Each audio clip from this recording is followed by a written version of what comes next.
Hello दोस्तों, नमस्कार। स्वागत है आपका हमारे YouTube channel Uttarakhand GK very easy tricks में। तो आज की इस वीडियो में हम बात करेंगे उत्तराखंड का समग्र राजनीतिक इतिहास डॉक्टर अजय सिंह रावत जी की पुस्तक से चंद राजवंश के महत्वपूर्ण प्रश्नों के बारे में। और आज ये हमारी इस सीरीज़ का 11वां पार्ट रहने वाला है।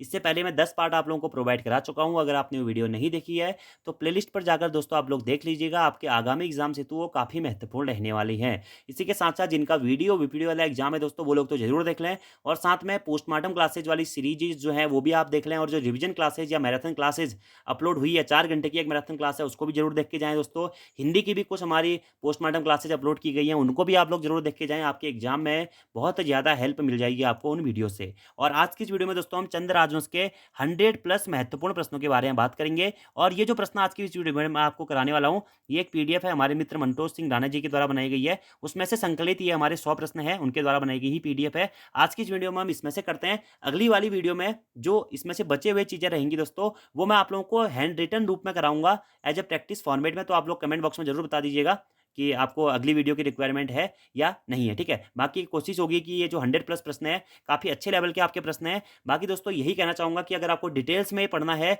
तो आप फिर से वो अजय रावत वाली जो सीरीज है उसमें जाकर देख सकते हैं, या फिर पोस्टमार्टम क्लासेज वाली सीरीज में। वहाँ पे कोई भी राजा जैसे रुद्रचंद आता था, लक्ष्मी चंद आता था, बाज बहादुर चंद आता था, तो मैं उस राजा के संबंध में जितने भी महत्वपूर्ण फैक्ट होते थे वह बताते हुए चलता था। तो वो चीज़ें आप वहाँ से कर सकते हैं। और इस वीडियो के साथ में दोस्तों मैं आपको 2 वीडियो रिकमेंड करना चाहूँगा। अगर आपको देखनी है तो एक तो देख लीजिएगा आप चंद्र राजवंश के कर वाली वीडियो, ये आपको मिल जाएगी यूट्यूब पे, हमारे चैनल पे मिल जाएगी। अजय रावत वाली प्लेलिस्ट पे आप जाके देखिएगा। और दूसरी दोस्तों चंद्र राजवंश का शासन प्रशासन, ये 2 वीडियोज आपके लिए बहुत महत्वपूर्ण है एग्जाम में। इन्हीं वीडियो से अभी हाल ही में प्रश्न पूछे जा रहे हैं। बाकी आज की इस वीडियो में हम कुछ महत्वपूर्ण प्रश्नों के बारे में बात करते हैं।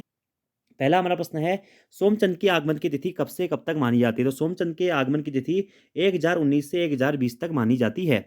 वहीं दोस्तों अगर आपसे एग्जाम में प्रश्न पूछा जाएगा कि अजय सिंह रावत जी के अकॉर्डिंग चंद्र राजवंश की स्थापना कब हुई थी, तो आपको 1018 ईस्वी याद रखना है, ठीक है। तो अलग अलग फैक्ट बनते हैं यहाँ पे कि अजय सिंह रावत जी के अनुसार चंद्र राजवंश की स्थापना कब हुई थी, 1018 ईस्वी में हुई थी। और सोमचंद के आगमन की तिथि कब से कब तक मानी जाती है, 1019-20 में इसके आगमन की तिथि मानी जाती है। या आप कह सकते हैं 1018-19 के आसपास में। आयोग कितने क्लॉज के ऑप्शन आपको नहीं देगा। अब देखिए दोस्तों, जो चंद्र राजवंश का इतिहास है ना, अलग अलग इतिहासकारों के अकॉर्डिंग चंद्र राजवंश की स्थापना पीरियड अलग अलग टाइम पे माना जाता है। बीडी पांडे जी कहते हैं कि 700 ईस्वी में चंद्र राजवंश की स्थापना हो गई थी, बद्रीनाथ पांडे जी।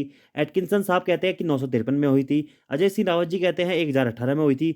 डॉक्टर श्यामलाल जी यहाँ आगे जाके वो 1025 ईस्वी कहते हैं। तो फिर यहाँ पे अलग अलग इतिहासकार अलग अलग टाइप के आगमन की तिथि या अलग-अलग टाइप से चंद्र राजवंश की स्थापना की तिथि बताते हैं, ठीक है? तो आपको मेनली अजय सिंह रावत जी वाली याद रखनी है 1018, बाकी ऑप्शंस के हिसाब से आप सभी को कंबाइन करके कर सकते हैं। अब चंद्र राजवंश का संस्थापक कौन था? सोमचंद। सोमचंद चंद्र राजवंश का संस्थापक था, याद रखना है। और अगर सोमचंद ऑप्शन में नहीं होगा तो कौन? थोहरचंद, ठीक है? ये भी आप याद रखिएगा। अगला प्रश्न है, ब्रह्मदेव मंडी किस शासक की देन है? तो ब्रह्मदेव मंडी सोमचंद की देन है। किसकी? सोमचंद की देन है। और अगर दोस्तों आप लोगों ने पढ़ा होगा कि ब्रह्मदेव कौन था? कत्यूरी राजवंश का अंतिम शासक था। कौन? ब्रह्मदेव। और ब्रह्मदेव ने ही अपनी पुत्री चंपा का विवाह सोमचंद के साथ में कराया था। उसके बाद में सोमचंद ने चंपावत के आसपास के क्षेत्र में चंद्र राजवंश की नींव रखी थी। और यह प्रश्न एक बार दोस्तों एग्जाम में भी पूछा जा चुका है कि किस कत्यूरी शासक ने अपनी पुत्री का विवाह सोमचंद के साथ में कराया था? तो ब्रह्मदेव ने कराया था, जिसे वीरमदेव नाम से भी जाना जाता है। और ये जो ब्रह्मदेव मंडी किस चंद्र शासक की देन मानी जाती है? सोमचंद की देन मानी जाती है, क्योंकि सोमचंद ने ही अपने, आप ये कह सकते हैं, ससुर के नाम से ये मंडी बनाई थी, ठीक है। अगला प्रश्न है, थोहरचंद के राज्यारोहण की प्रमाणित तिथि क्या मानी जाती है? तो 1261 ईस्वी में थोहरचंद के राज्यारोहण की तिथि मानी जाती है, 1261-62 में, ठीक है। कुछ इतिहासकार थोहरचंद को भी चंद्र राजवंश का संस्थापक मानते हैं, जैसे कि हर्षदेव साहब, हैमिल्टन साहब, श्री फ्रेजर साहब, ठीक है। ये थोहरचंद को चंद्र राजवंश का संस्थापक मानते हैं। लेकिन ओरिजिनली में चंद्र राजवंश के संस्थापक कौन है? वो है सोमचंद, याद रखना है, हमें सोमचंद मानते हुए चलना है। अगला प्रश्न है, किंगडम ऑफ नेपाल पुस्तक के लेखक कौन है? तो हैमिल्टन किंगडम ऑफ नेपाल पुस्तक के लेखक है। और इसी हैमिल्टन के द्वारा इसी पुस्तक में, किंगडम ऑफ नेपाल पुस्तक में ही चंद्र राजवंश का संस्थापक किसको? थोहरचंद को बताया गया। किसे? थोहरचंद को। अगला प्रश्न है, report on Kumaon and Garhwal पुस्तक के लेखक कौन है? तो W Fraser report on Kumaon and Garhwal पुस्तक के लेखक हैं। और डब्ल्यू फ्रेजर साहब ने भी चंद्र राजवंश का संस्थापक किससे बताया है? थोहरचंद को बताया है, ठीक है। लेकिन हमें क्या याद रखना है? सोमचंद। एग्जाम में सोमचंद दिखेगा तो सोमचंद को सबसे पहले टिक करना है। अगर स्पेशली पूछे कि हैमिल्टन जी के अनुसार, डब्ल्यू फ्रेजर जी के अनुसार, या फिर हर्षदेव जोशी जी के अनुसार चंद्र राजवंश के संस्थापक कौन थे, तो वहां पे आपको फिर थोरचंद करना पड़ता है। अगला प्रश्न है, राजमुंगा का किला किस चंद शासक ने बनाया था? राजमुंगा का किला दोस्तों सोमचंद के द्वारा बनाया गया था। राजमुंगा का किला कहाँ स्थित है? चंपावत जनपद में स्थित है, अंडाकार आकृति है इसकी। चंद राजवंश का संस्थापक कौन थे? सोमचंद, आपको याद रखना है, ठीक है। अधिकतर इतिहासकारों के अकॉर्डिंग कौन? सोमचंद। अगला हमारा प्रश्न है, बालेश्वर के मंदिर में क्रांचल देव के लेख में कितने मांडलिक राजाओं का उल्लेख मिलता है? तो बालेश्वर मंदिर जो कि है चंपावत जनपद में, वहां से हमें क्रांचल देव का एक लेख मिला है जिसमें क्रांचल देव सहित हमारा 10 मांडलिक राजाओं का वर्णन मिलता है। कितने? 10 मांडलिक राजाओं का वर्णन मिलता है। किस चंद शासक को विलासी शासक बताया गया या विलासी या भोग विलासी राजा बताया गया? तो वीणाचंद को भोग विलासी शासक बताया गया है। अगला प्रश्न है, किस चंद शासक के समय रेशम उत्पादन और रेशम वस्त्र का व्यापार शुरू हुआ था? तो इंद्रचंद के समय रेशम उत्पादन और रेशम वस्त्र का व्यापार शुरू हुआ था। उत्तराखंड में प्रथम रेशम का कारखाना भी इंद्रचंद के द्वारा ही लगाया गया था। और इंद्रचंद जो रेशम के कीड़े लाया था, कहाँ से लाया था? कुछ इतिहासकारों ने लिखा है कि तिब्बत से लाया था, कुछ इतिहासकारों ने लिखा था कि नेपाल से लाया था। तो दोनों ही ऑप्शन में नोट कर लीजिएगा। ज्यादा प्रायोरिटी आपको मेरे ख्याल से नेपाल को देनी चाहिए, ठीक है। अगला प्रश्न है, सोमचंद के समय डोटी नरेश कौन था? तो सोमचंद के समय डोटी नरेश कौन था? जयदेव मल था, ठीक है। और ऐसा कहा जाता है कि सोमचंद जयदेव मल को क्या करता था? टैक्स देता था। क्या देता था? टैक्स देता था। अगला प्रश्न है, सोमचंद ने सर्वप्रथम होगा किस शासक को पराजित किया था? तो सोमचंद ने सर्वप्रथम दोन केट के रावत राजा को पराजित किया था। किसे? दोन कोट के रावत राजा को सोमचंद के द्वारा सबसे पहले हराया गया था या पराजित किया गया था, ठीक है। अगला प्रश्न है, किस पुस्तक से यह प्रमाण मिलता है कि चंद्रवंश का राजा थोरचंद था? Kingdom of Nepal. किससे? Kingdom of Nepal. और ये पुस्तक किसके द्वारा लिखी गई है? ये प्रश्न मैंने आपको बता दिया था, फ्रांसिस हैमिल्टन के द्वारा। चंद शासक मूलतः कहाँ के निवासी थे? तो चंद शासक मूलतः झूसी प्रयाग के निवासी थे। इलाहाबाद के वासों प्रयाग के निवासी थे। कौन? चंद राजवंश के शासक मूलतः कहाँ के निवासी थे? झूसी प्रयाग के शासक थे। बद्रीनाथ पांडे जी के अकॉर्डिंग, वाल्टन के अकॉर्डिंग और एटकिंसन साहब के अकॉर्डिंग। अगला हमारा प्रश्न है, अशोक चल के आक्रमण के समय चंद शासक कौन था? ठीक है, तो अशोक चल के आक्रमण के समय चंद शासक कौन था? वीरचंद था, ठीक है। अब दोस्तों वीरचंद टॉपिक में जयरावत में ही बताया गया है, लेकिन वीरचंद के साथ साथ आप नानकी चंद भी कर लीजिएगा, ठीक है। वैसे आप नानकी चंद को ज्यादा सही बताया गया, आप अलग अलग इतिहासकारों के अलग अलग थॉट है इसमें भी, लेकिन अशोक चल के आक्रमण के समय चंद शासक वीरचंद और नानकी चंद दोनों नोट कर लीजिएगा। ऑप्शन में आपको जो भी मिलेगा उसके अकॉर्डिंगली कर सकते हैं, ठीक है। और अशोक चल का आक्रमण कब हुआ था? यहाँ पे 1191 में हुआ था। कोपेसर के त्रिशूल लेख से हमें यहाँ पे अशोक चल के आक्रमण की जानकारी मिलती है। अगर टाइम पीरियड के अकॉर्डिंग सही टाइम पीरियड देखा तो नानकी चंद राजा शासक बनता है, लेकिन अजय रावत जी की किताब में ये पॉइंट वीरचंद में लिखाया गया, तो इसलिए हम वीरचंद भी कभी कभी पढ़ लेते हैं। अगला प्रश्न है, बालेश्वर के मंदिर में क्रांचल देव के लेख में कितने मांडलिक राजाओं का वर्णन मिला? 10 राजाओं का। विलासी राजा वीणाचंद को बताया गया। किसे? वीणाचंद को विलासी शासक बताया गया है। और वीणाचंद के बाद में ही ऐसा माना जाता है कि खसिया राज की यहाँ पे स्थापना हो गई थी। उसके बाद में वीरचंद के द्वारा फिर खसिया राज को यहाँ पर समाप्त किया गया था। तो चंद राजवंश के पुनर्संस्थापक के रूप में किसे जाना जाता है, पूछा जाएगा, तो वहां पर भी आपको वीरचंद ही याद रखना है, ठीक है। और किसके टाइम पे शासन के बाद में चंद राजवंश का अंत हो गया था, आप ये कह सकते हैं कुछ समय के लिए, तो वीणाचंद के बाद में, ठीक है। तो अभी अलग अलग इतिहासकारों का अलग अलग टाइम पीरियड रहता है यहाँ पे, तो टाइम पीरियड अभी हमें नहीं पढ़ना है। अगला प्रश्न है कि सोमचंद ने सर्वप्रथम किसे पराजित किया था? दोनकोट के रावत राजा को सोमचंद के द्वारा सर्वप्रथम पराजित किया गया था, ठीक है। सोमचंद के द्वारा ही चौथानी ब्राह्मणों की नियुक्ति भी की गई थी। और जयदेव इस टाइम पे कौन थे? मल्लवंशी राका राजा थे जयदेव, ठीक है। कहीं कहीं आपको अन्य मल नाम से भी इनका वर्णन देखने को मिलेगा। अगला प्रश्न है,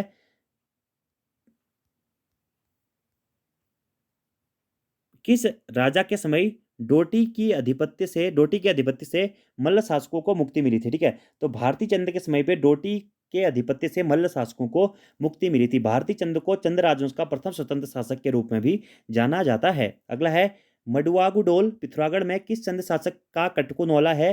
तो भारती चंद का कटकुनौले के बारे में हमें वर्णन मिलता है मगुआगुडोल पिथौरागढ़ से। अगला प्रश्न है, भारती चंद के समय डोटी का राजा कौन था? तो यक्षमल या जयमल भारती चंद के समय पे डोटी का राजा था। अब दोस्तों इसमें बहुत ज़्यादा कॉन्सेप्ट है, अगर आपको कॉन्सेप्चुअल वीडियो देखनी है तो मैं फिर से कहूँगा डिटेल वाली वीडियो देख लो या पोस्टमार्टम क्लास देख लो, क्योंकि वहाँ पे जब भी भारती चंद का क्वेश्चन आता था, भारती चंद के बारे में सारे क्वेश्चंस मैं आपको सिक्वेंसली बता देता था, ठीक है। यहाँ पर थोड़ा सा हम वन लाइनर सीरीज में चल रहे हैं, तो वन लाइनर में सिर्फ इंपॉर्टेंट चीज़ों के बारे में बात करेंगे। बाकी जो इसका अगला पार्ट आएगा ना, वो मैं आप लोगों को हैंड रिटन टाइप से बता दूंगा, एक शॉर्ट नोट टाइप पे हम उसे कर लेंगे। आधे से 1 घंटे का एक टॉपिक रखेंगे, सभी राजाओं के बारे में जो इंपॉर्टेंट चीज़ें हैं वो मैं आपको बता दूंगा, चंद और परमार में ऐसे करके। आज की वीडियो में हम सिर्फ और सिर्फ क्वेश्चन के बारे में बात करने वाले हैं।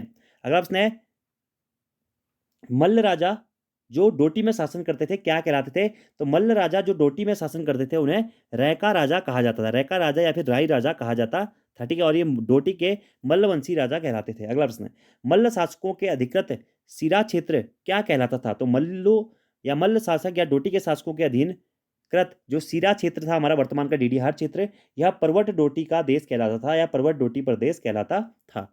अगला प्रश्न है, किस चंद शासक के पवाड़े इतिहास में महत्वपूर्ण है? तो भारतीय चंद के पवाड़े इतिहास में महत्वपूर्ण माने जाते हैं।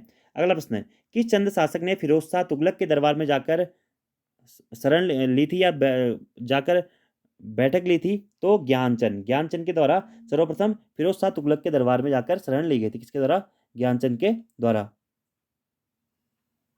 अगला हमारा प्रश्न है, और सर्वप्रथम दिल्ली दरबार में जाने वाला चंद शासक भी कौन था? ज्ञानचंद ही था। इसे गरुड़ की उपाधि दी किसने? फिरोज शाह तुगलक ने। कहीं कहीं मोहम्मद बिन तुगलक भी आपको देखने को मिलेगा। अगला प्रश्न है, अकबर को किस चंद शासक ने तिब्बती याग, कस्तूरी मृग व हिरण की खाल भेंट की थी? तो रुद्रचंद के द्वारा अकबर को तिब्बती याग, कस्तूरी मृग व हिरण की खाल भेंट की गई थी। अगला प्रश्न है, रुद्रचंद के समय तराई पर आक्रमण किसने किया था?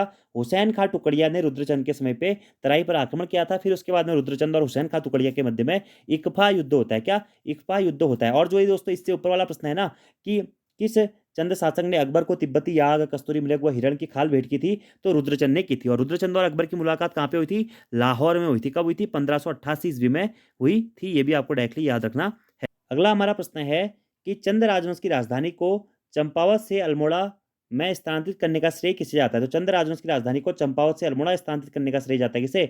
बालो कल्याण चंद को। और बालो कल्याण चंद के द्वारा 1563 ईस्वी में चंद राजवंश की राजधानी को चंपावत से अल्मोड़ा स्थानांतरित किया गया था। और सबसे पहले राजधानी को चंपावत से अल्मोड़ा स्थानांतरित करने के बारे में किसने सोचा था? भीष्मचंद्र के द्वारा सोचा गया था। और अल्मोड़ा में खगमरा कोट का किला किसने बनाया था? अल्मोड़ा में खगमरा कोट का किला भी दोस्तों भीष्मचंद्र के द्वारा ही बनाया गया था। उसके बाद में भीष्मचंद्र के दत्तक पुत्र बालो कल्याण चंद्र के द्वारा चंद राजवंश की राजधानी को चंपावत से अल्मोड़ा स्थानांतरित किया जाता है।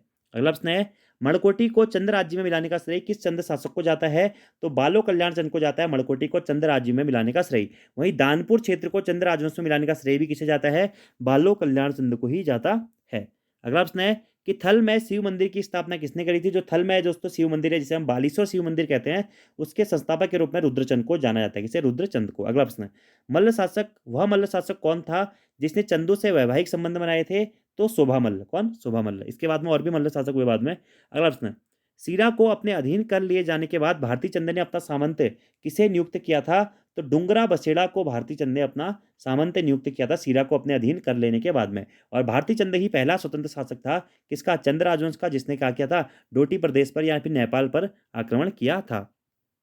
हमारा प्रश्न है, न्योवाली और बिस्टाली नामक कचहरियां किस चंद शासक ने बनाई थी? तो लक्ष्मीचंद के द्वारा न्योवाली और बिस्टाली नामक कचहरियों को बनाया जाता है, ठीक है। और लक्ष्मीचंद के भाई थे कौन? शक्ति गोसाई, जिन्हें कुमाऊं का धृतराष्ट्र भी कहा जाता है। और इनकी महत्वपूर्ण भूमिका मानी जाती है दोस्तों न्योवाली और बिस्टाली नामक कचहरियों को बनाने में। अगला प्रश्न है दोस्तों कि ज्यूला और सिरती नामक कर लगाने का श्रेय किस चंद शासक को जाता है? तो लक्ष्मीचंद को जाता है ज्यूला कर और सिरती नामक कर लगाने का श्रेय। और सिरती क्या है? तो सिरती दोस्तों नगद कर होता है, ये भी आपको याद रखना है। क्या? सिरती क्या है? नगद कर है। एग्जाम में प्रश्न पूछा गया है। अगला प्रश्न है, मानवदय काव्य में लक्ष्मीचंद को क्या कहा गया? लक्ष्मण चंद कहा गया है। ओली ब्राह्मणों का वर्ग किस चंद शासक ने बनाया था?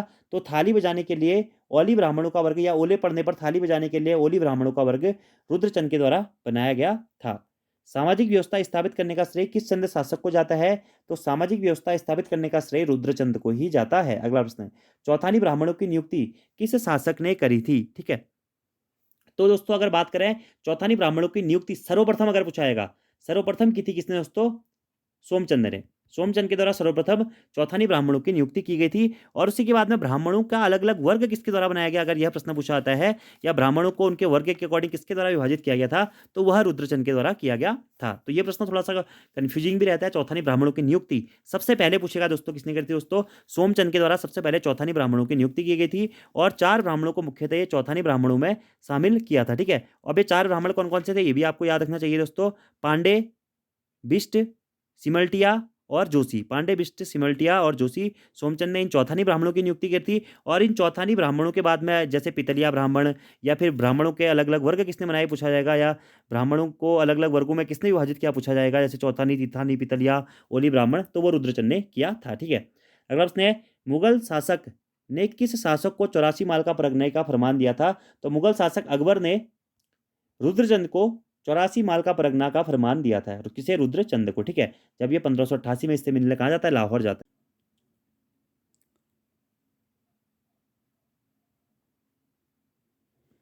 अगला प्रश्न है, भोटिया व तिब्बती जाति हुणिया नामक व्यापारियों से किस चंद शासक ने सिरती नामक कर लिया था? तो सिरती नामक कर की बात हो रही है दोस्तों। सिरती नामक कर किसने लिया था?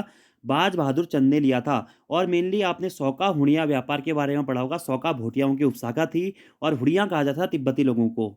तो सौका हुणिया लोगों से या फिर भोटियाओं और हुणियाओं से सिरती नामक नगद कर किसने वसूला था? बाज बहादुर चंद के द्वारा वसूला गया था। अगला प्रश्न है, बाज बहादुर चंद के समय पे डोटी का नरेश कौन था? तो देवपाल था। अगला प्रश्न, कैलाश मानसरोवर की तीर्थ यात्रियों के लिए गूढ़ भूमि दान करने वाला चंद शासक कौन था? तो कैलाश मानसरोवर के तीर्थ यात्रियों के लिए गूढ़ भूमि दान करने वाला चंद शासक था कौन? बाज बहादुर चंद। अगला हमारा प्रश्न है, वीरांगना तीलू रौतेली की मृत्यु किस नदी के किनारे व किसके द्वारा की गई थी? हत्या। तो तीलू रौतेली की हत्या रामू सिंह के द्वारा की गई थी। कहाँ पे?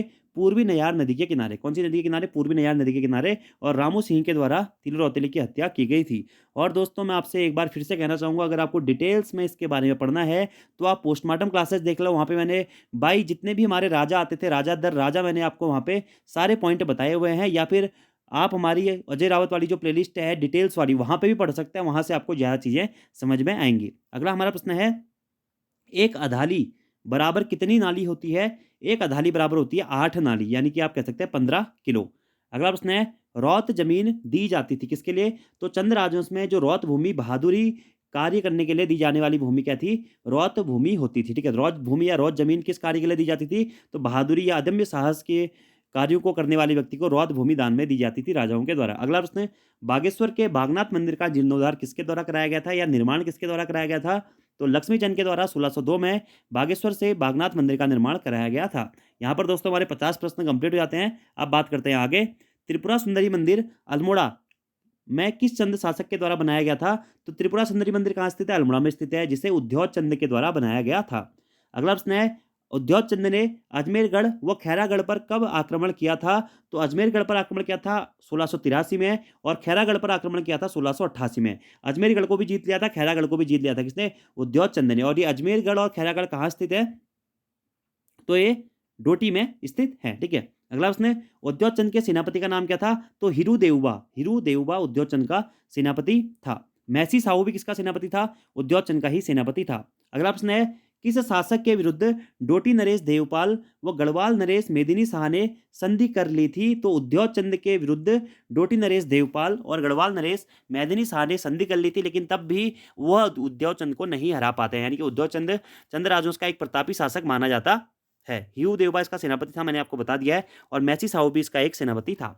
अगला प्रश्न है, नेपाल पर आक्रमण करने वाला चंद शासक कौन कौन थे? तो सबसे पहला शासक था नेपाल पर आक्रमण करने वाला भारती चंद, ठीक है। और प्रथम स्वतंत्र शासक भी कौन कहलाता है? भारती चंद कहलाता है। उसके बाद नेपाल या दुनी की डोटी पर आक्रमण कर डोटी से टैक्स लेने वाला प्रथम चंद शासक कौन था? वो था उद्योग चंद। उद्योग चंद ने डोटी को हराकर उनकी राजधानी अजमेरगढ़ खैरागढ़ पर अधिकार करने के बाद में उनसे टैक्स भी वसूला था, ठीक है। तो उद्योग चंद काफी प्रतापी शासक के रूप में इसीलिए जाने जाते हैं। अगला प्रश्न है, थल में स्थित एक हथिया देवाल का निर्माण किस चंद शासक ने किया था?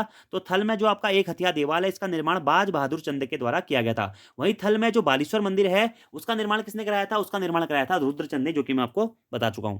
अगला प्रश्न है, किस चंद शासक के शासनकाल में तराई क्षेत्र से 9 लाख रुपए की आय प्रतिवर्ष प्राप्त होती थी?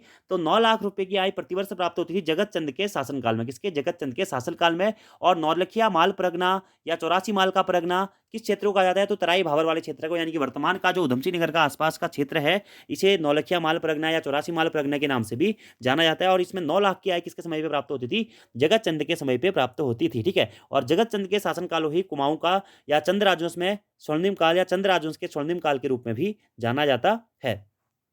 अगले प्रश्न की बात करते हैं, गढ़वाल नरेश फतेहपति शाह का किस चंद शासक से भीषण संग्राम श्रीनगर में हुआ था? तो फतेहपति शाह से का जगत चंद के साथ में भीषण संग्राम कहाँ पे? श्रीनगर में हुआ था। किसके? जगत चंद के साथ में। अगले प्रश्न की बात करते हैं, किस चंद शासक के शासनकाल को स्वर्ण काल की संज्ञा दी जाती है? तो जगत चंद के शासनकाल को ही स्वर्ण काल की संज्ञा दी जाती है। और जगत चंद के बारे में ऐसा कहा जाता है कि जगत चंद के द्वारा परमाणु की राजधानी श्रीनगर पर भी अधिकार कर लिया गया था। इसी कारण ये प्रश्न इससे ऊपर वाला था कि भीषण संग्राम श्रीनगर में किसके किसके साथ में हुआ था, जगत चंद और फतेहपति शाह के मध्य में हुआ था। अगले प्रश्न की बात करते हैं। ज्ञानचंद द्वितीय के समय वह जासूस जिसके कारण बधानगढ़ पर लूट सफल हुई कौन था, तो वीरेश्वर जोशी।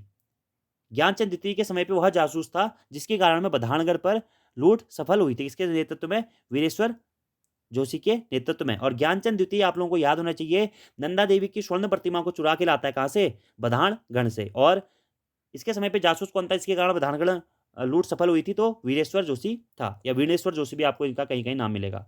किस चंद शासक की सेना डोटी अभियान में मलेरिया ग्रस्त हो गई थी, तो ज्ञानचंद द्वितीय की जो सेना थी दोस्तों वह डोटी अभियान में मलेरिया ग्रस्त हो गई थी। किसकी, ज्ञानचंद द्वितीय की। अगला प्रश्न है, ज्ञानचंद द्वितीय के समकालीन परमार शासक कौन था, तो फतेहपति शाह ज्ञानचंद द्वितीय के समकालीन परमार शासक था। कौन, फतेहपति शाह।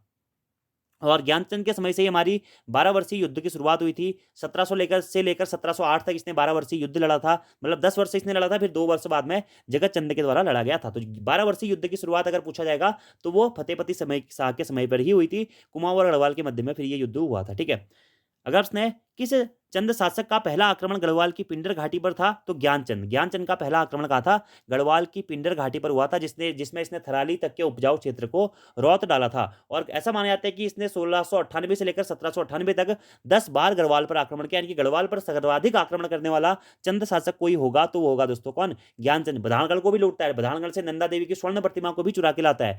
और ज्ञानचंद द्वितीय से पहले या ज्ञानचंद से पहले दोस्तों बाज बहादुर चंद भी क्या, नंदा देवी की प्रतिमा को चुरा कर लाता है। ठीक है, वो नंदा देवी की सिर्फ प्रतिमा को चुरा कर लाता है बधानगढ़ से, लेकिन ज्ञानचंद नंदा देवी की स्वर्ण प्रतिमा को चुरा कर लाता है। और दुधौली का युद्ध काफी फेमस है दोस्तों, 1703 में हुआ था ज्ञानचंद और फतेहपति शाह के मध्य में।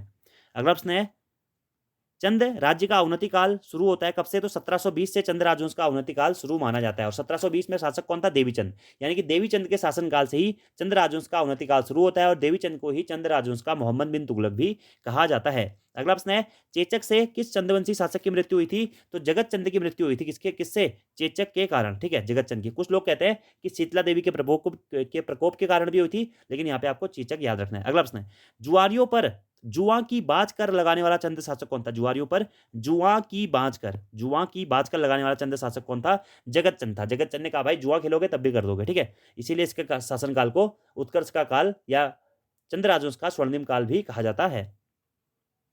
अगला प्रश्न है, किस ताम्रपत्र में हमें चंद राजाओं के करों का उल्लेख मिलता है, तो मुनाकोट ताम्रपत्र में हमें चंद राजवंश के करों का उल्लेख मिलता है। और दोस्तों एक बात मैं आपसे कह देना चाहता हूं, आप उत्तराखंड का कोई भी एग्जाम ले लो, चंद राजवंश के टैक्स यानी कि करों से एक प्रश्न आता ही आता है। अब आपको सर्च करना है यूट्यूब पे उत्तराखंड चंद राजवंश के प्रमुख कर by Uttarakhand GK very easy trick, तो वहां पर आपको हमारी एक वीडियो मिलेगी। उस वीडियो को आप लोग जरूर ध्यान से देख लें, उसमें मैंने चंद राजवंश के सारे कर बताए हुए हैं, वहां से आपको एक प्रश्न एग्जाम में जरूर देखने को मिलेगा। ऐसे गोरखाओं के करों के ऊपर भी मैंने वीडियो बनाया हुआ है, तो वो भी आप लोग जरूर देख लें। ठीक है, लेकिन यहाँ पर हमें याद रखना है कि हमें चंद राजवंश के करों के बारे में कहां से उल्लेख मिलता है, मुनाकोट ताम्रपत्र से उल्लेख मिलता है। अगला प्रश्न है, चंद राजवंश में एक नाली के लिए कितना नगद कर लिया जाता था, तो एक नाली के लिए 5 पैसे नगद कर लिया जाता था। और कुल 69 प्रकार के कर थे चंद राजवंश में, 36 जिसमें से क्या थे, राजकर थे, 36 रकम, 32 कलम पढ़ते हैं ना, 36 राजकर थे और 32 हमारे अन्य कर थे। ठीक है, अगला अगला प्रश्न है, चंद शासन काल में कुल कितने प्रकार के कर हुआ करते थे, तो 68 कर हो जाएगा यहाँ पे। ठीक है,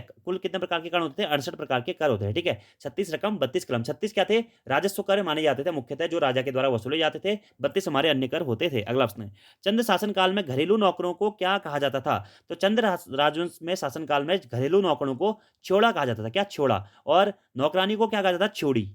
छोड़ा और छोड़ी कहा जाता था। अगला प्रश्न है, बागेश्वर का बागनाथ मंदिर मूलतः किसने बनाया था, तो मूलतः माना जाता है कि कत्यूरियों के द्वारा बागेश्वर का बागनाथ मंदिर बनाया गया था, लेकिन आयोग मानता है 1602 में लक्ष्मी चंद के द्वारा बागेश्वर का बागनाथ मंदिर बनाया गया था। ठीक है, तो याद रखना है आपको, अगर मूलतः पूछेगा तो कत्यूरी, अगर ऑप्शन में होगा तो कत्यूरी करना है, वरना चंद्र राजवंश का शासक पूछेगा तो फिर वहां पे लक्ष्मी चंद सही आंसर हो जाता है। अगला प्रश्न है, किस पुस्तक से हमें पता चलता है कि रुद्रचंद अकबर से 1588 ईस्वी में लाहौर में मिला, तो अकबरनामा से हमें पता चलता है कि रुद्रचंद अकबर से 1588 ईस्वी में लाहौर में मिला था। रुद्रचंद और अकबर की मुलाकात कब हुई थी, 1588 में। कहां पे हुई थी, लाहौर में हुई थी। और यहां पर आपको एक पॉइंट भी दोस्तों याद होना चाहिए कि अकबर के लिए रुद्रचंद क्या क्या लेके गया था, तिब्बती याक या कस्तूरी, अलग अलग प्रकार के चीजें लेके गया था, जैसे कि झांपू लेके गया था, हिरन की खालें लेके गया था, ये सब चीजें। ठीक है, कर के रूप में केवल नकदी देने वाला क्या कहलाता था? सिरतान। कर के रूप में केवल नगद देने वाला जो व्यक्ति कहलाता था वो क्या कहलाता? सिरतान कहलाता था, ठीक है? और कर के रूप में अनाज व नगदी दोनों देने वाला क्या कहलाता था? खायकर कहलाता था। दोस्तों ये प्रश्न इंपॉर्टेंट है, अभी हाल ही के एग्जाम में ही पूछा जा चुका है कि सिरतान कर को किस रूप में वसूल करता था? तो केवल नगद रूप में वसूल करता था क्या? सिरतान। यह प्रश्न इस प्रकार से पूछा गया था, निम्न में से कौन केवल नगद रूप में कर का वसूल करता था? सिरतान, ठीक है? जबकि खायकर क्या करता था? कर को अनाज और नगदी दोनों रूपों में वसूलता था। याद रखना है, ये प्रश्न आ चुका है यूके ट्रिपल एससी के हाल ही के कनिष्ठ सहायक वाले एग्जाम में कि सिरतान केवल नगद कर की वसूली करता था, जबकि खायकर क्या था? अनाज और नगद दोनों संबंधी करों की वसूली करता था। तो उसी प्रकार का प्रश्न है कि कर के रूप में केवल नकदी देने वाला क्या कहलाता था? सिरतान। या नकदी के रूप में कर लेने वाला क्या कहलाता? सिरतान। और नगद और अनाज दोनों जो कर के रूप में लेता था कौन था? खाईकर, ठीक है? अगला प्रश्न है, कोष की संपूर्ति के लिए चंदू ने क्या कर लगाया था? तो कोष की संपूर्ति के लिए चंदू ने उपज का छठा भाग कर के रूप में लगाया था, ठीक है? राजकोष की संपूर्ति के लिए चंदू ने कर में क्या लगाया था? उपज का छठवां भाग लगाया था। अगला प्रश्न है, चंद शासनकाल के दौरान कुख्यात कारागार सिराकोट किस जनपद में स्थित था? तो चंद शासनकाल के दौरान जो उनका कुख्यात कारागार था सिराकोट, वह पिथौरागढ़ जनपद में स्थित था। चंद शासनकाल में फांसी दिए जाने वाले स्थान को क्या कहा जाता था? सूली का डांडा कहा जाता था। क्या? सूली का डांडा। अगला प्रश्न है, चंद शासन में कोटाल व प्रहरी किसके अधीन काम करते थे? तो प्रधान के अधीन हमारे कोटाल और प्रहरी काम करते थे। किसके? प्रधान के अधीन, ठीक है?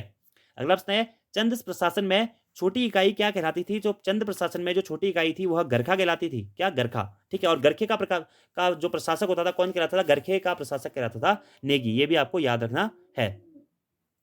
अगला प्रश्न है, चंद राजा के निजी वस्तुओं का संरक्षण देने वाला क्या कहलाता था? तो चंद राजवंश में जो निजी राजा के जो निजी वस्तुओं का संरक्षण देने वाला कहलाता था क्या? सेंजाली। क्या?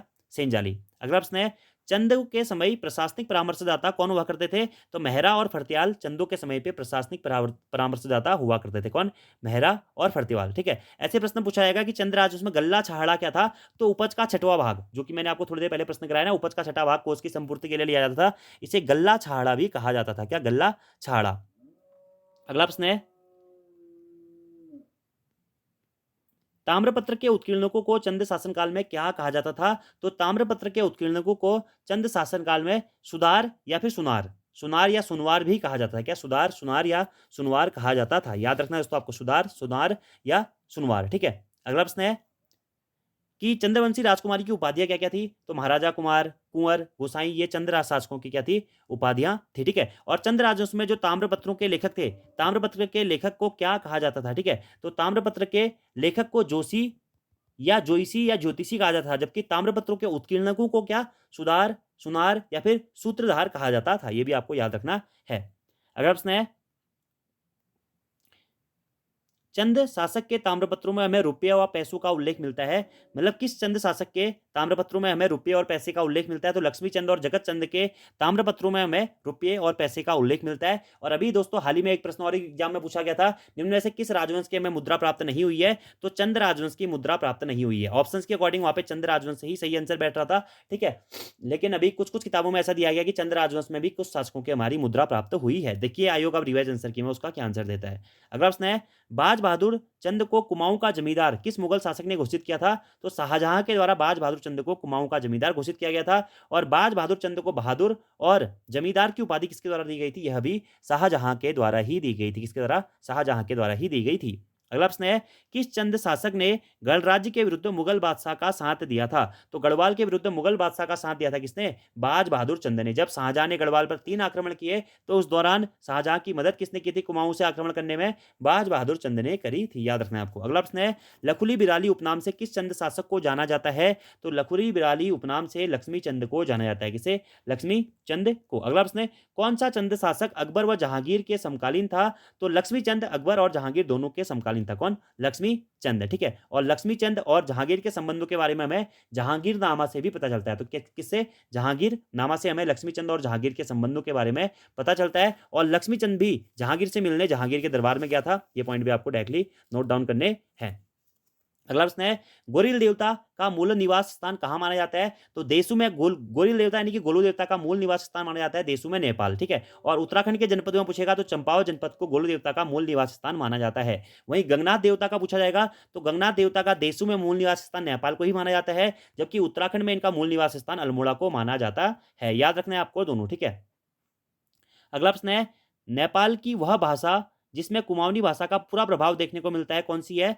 तो नेपाल की वो भाषा है नेवारी या खसकुरी, नेवारी या खुसकुरी, जिसमें कुमाऊनी भाषा का पूरा प्रभाव देखने को मिलता है। अगला प्रश्न है, किस रोहिले सरदार ने कल्याण चंद्र चतुर्थ के समय कुमाऊं पर आक्रमण किया था?